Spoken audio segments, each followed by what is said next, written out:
Hey everybody, welcome back to the stream or the video if you're watching later.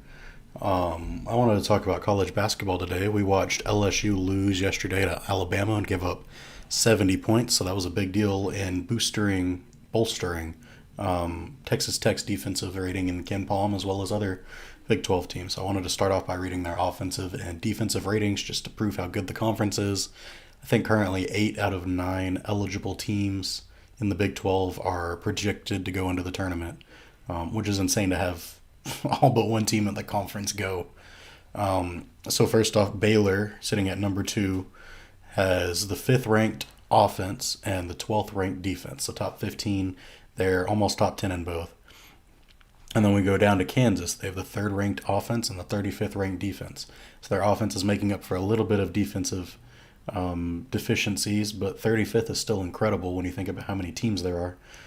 They take, 68 into March, so for them to be in the top 50% of tournament teams is incredible.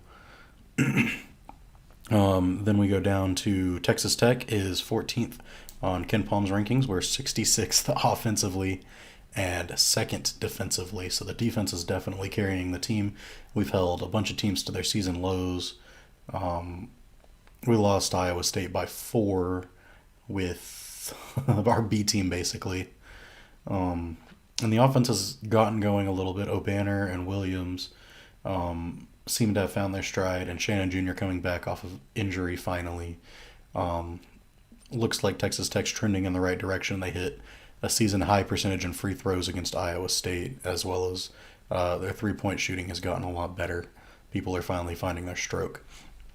And then continuing, we have Texas at 17th. They are the 30th offense and the 18th defense. Then we have, let me keep going. Oklahoma at 32nd with the 56th offense and 28th defense. So again, tournament team in terms of offense and top 50% of tournament teams in defense. Then we have Oklahoma State at 52nd. They're not a tournament team because they're ineligible this season because of the NCAA regulations, but they're 7th in defense. Terrible in offense for some reason. They lost Cade Cunningham after last year, but 7th in defense, 174th in offense. So playing them's tough any day just because they have the length to beat you on the court. Obviously, they went into Waco and beat Baylor. They came into Lubbock and kind of put up a good fight before Texas Tech went on a run. And then continuing, we have TCU at 62nd at 26th defense. So again, top 50% at least of tournament teams if they make the tournament. At 125th on offense. So once they find their stroke, they'll be running too. All of these teams have the ability to go in and split the series essentially with anybody in the Big 12. They're all almost deserving of being ranked. Game against West Virginia, which would have been a good litmus test, got postponed because of sickness and injuries and stuff. But as soon as they play a team like Texas or Baylor or Kansas, we'll kind of see how they stack up. Before then, I'm okay with them not being ranked, but they're 12-2, 12-3 currently. Yeah. So let's get into actually talking about it. I think the current rankings stand at, I'm not quite sure. I know Baylor and Kansas were a 1 seed, and Texas Tech was a 3 seed, from what I saw last. And like I said, there was 8 of 9 eligible teams making it into the tournament picture. I'm not sure. Goodman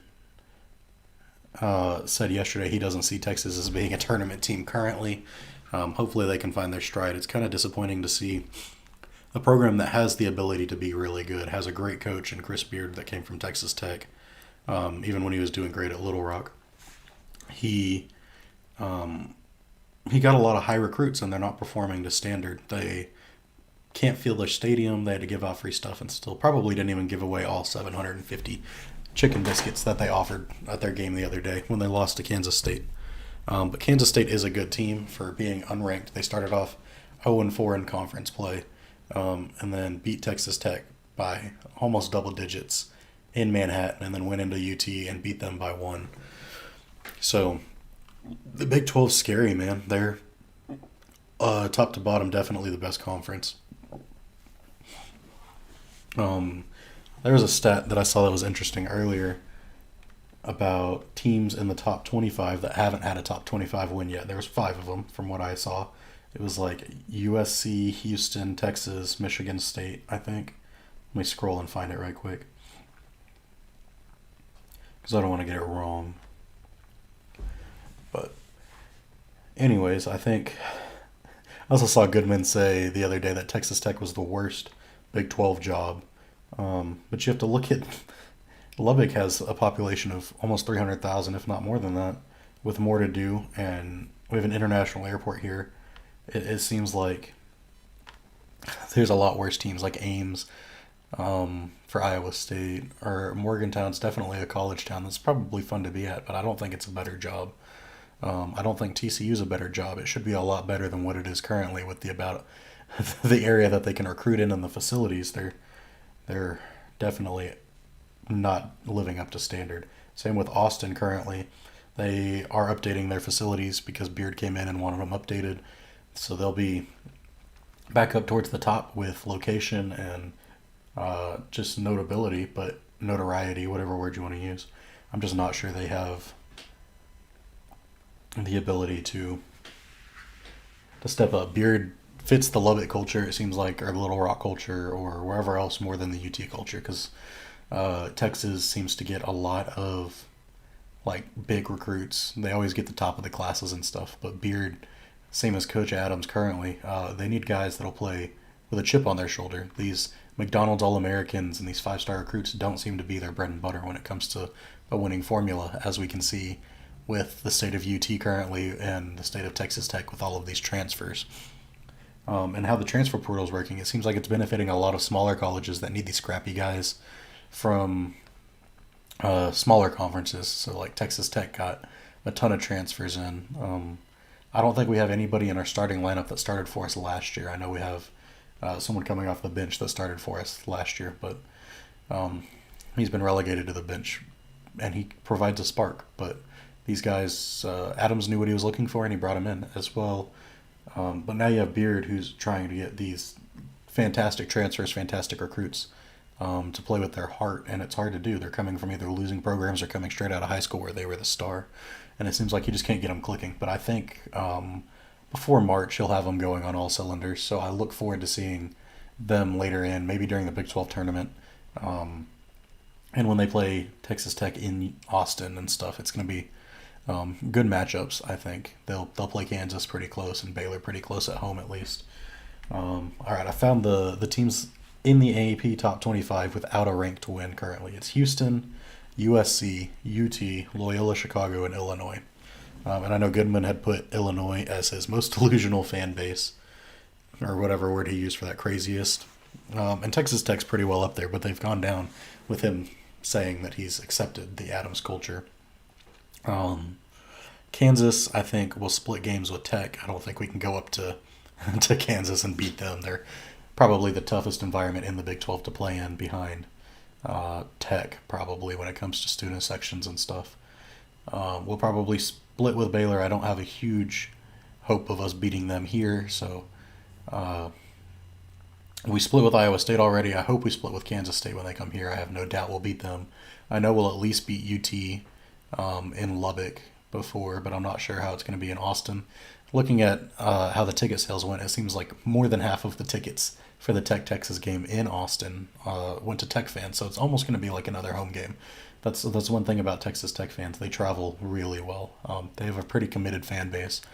Unlike Baylor, who was the number one team in the country just coming off a championship, they can't even fill their stadium. UT can't fill their stadium. Iowa State and West Virginia get close, but they couldn't fill their stadiums. Kansas, like I said, is probably the only other team this season that'll fill their stadium consistently. Maybe Oklahoma State, but they just have nothing to play for, it seems like, besides their pride. So going into March, I think that Baylor's probably going to fall to a 2 or 3 seed if they continue to play like they have. But now that they're getting their freshman back, who's been a spark off the bench, they'll probably start winning some more. Kansas will probably play up into a 1 seed. Gonzaga will be a 1 seed because they beat Texas and Texas Tech. They look good, and UCLA, so they have some good wins on their resume. But they lost to Duke, which was not a very good loss. Auburn, in my opinion, looks like the best team in the country. We'll see. They'll see a good test in Kentucky here in a couple of days during conference play, and that'll really tell us what that team's all about. But I think the teams that get hot during March, you have to look out for. So you can look out for Gonzaga if they get going with their big men. Um, Kansas if they get going with their shooting. I think they had the best 3-point percentage before Big 12 play when they had to play all of these top 25 defenses. Um, Texas Tech, obviously, if they get going, they can be on a run. They lost in Ames by 4 points with their B team essentially, and then they went into Waco and beat Baylor and beat Kansas at home. Um, so to play three top 10 teams in a stretch of I think it was 7 days, less than a week, um, and go out 2-1 and possibly having a chance to beat the the other one, you could have gone 3-0 with that. Um, if they get going, you have to look out for them. It reminds me a lot of the 2019 team where we didn't have a ton of offense, but when Moretti got going shooting and Evans got going and Culver could hit his mid range, we were unstoppable because our defense could keep us in the game. So we could keep people from scoring for stretches. And a lot of Big 12 teams scare a lot of people for that reason. Um, Once one of them gets going shooting, they're going to win the game, it feels like, because their defense is going to hold any opponent. We saw LSU lose yesterday, like I said. That's going to boost Texas Tech Ken Palm rating maybe up to 1 if LSU drops another game. We'll see. But giving up over 70 to an Alabama squad, who I think should be ranked. They've beaten a couple of ranked opponents, and they're underrated currently. Maybe the most underrated team in the country. It's the season's shaping up to look really good. It'll be a great ending, and I look forward to seeing what the Big 12 has to offer. Maybe if the ACC can step it back up, and the Big Ten's got some good basketball. I'm hoping those teams show out in March as well, because a lot of times they beat up on each other and then are overranked.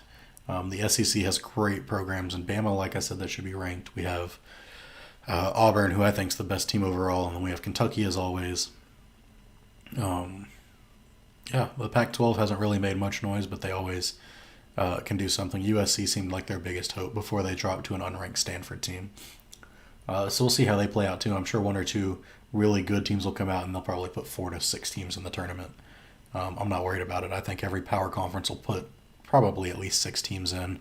The SEC will probably get 7, but the Big 12 will get 8, and the Big 10 might get 7 or 8. So, yeah, that's kind of where college hoops stand currently. If anybody wants to hear me talk about anything specific with that, or any other sport, as a matter of fact, or just their school, just let me know, and I'll make sure to cover that.